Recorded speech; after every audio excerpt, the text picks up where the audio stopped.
12% বৃদ্ধির ফলে একটি বইয়ের দাম 19.2 টাকা বৃদ্ধি পায়, তাহলে বইটি বর্ধিত মূল্য কত? 12% বৃদ্ধির ফলে, তাহলে আমি ধরে নিচ্ছি আমার আগে দাম কত ছিল, এটা হচ্ছে পুরনো, এটা নতুন।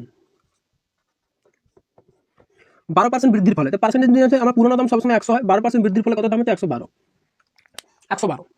তাহলে বৃদ্ধির ফলে বইটির দাম হয় 19.2 টাকা বৃদ্ধি পায়, না সরি, বইটির দাম 19.2 টাকা বৃদ্ধি পায়। আগে এটা বলো, আমার হিসাব অনুযায়ী কত বৃদ্ধি পেয়েছে?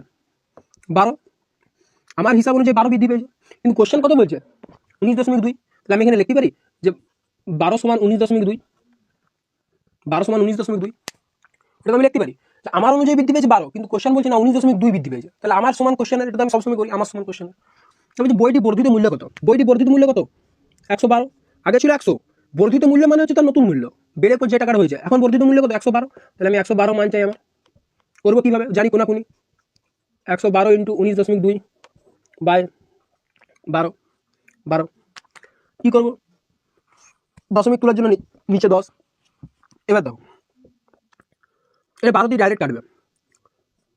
12 একে 12, 7 রয়েছে 2, 72, 12 6 72,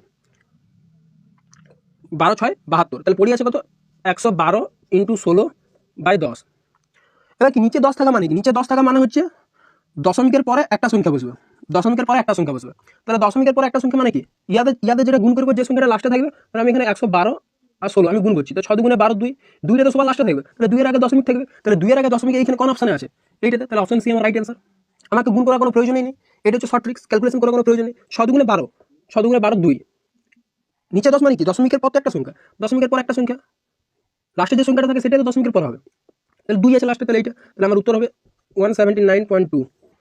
এটা কেউ ক্যালকুলেশন করে 10 দিয়ে ভাগ করলে এটাই বেরোবে 179.2।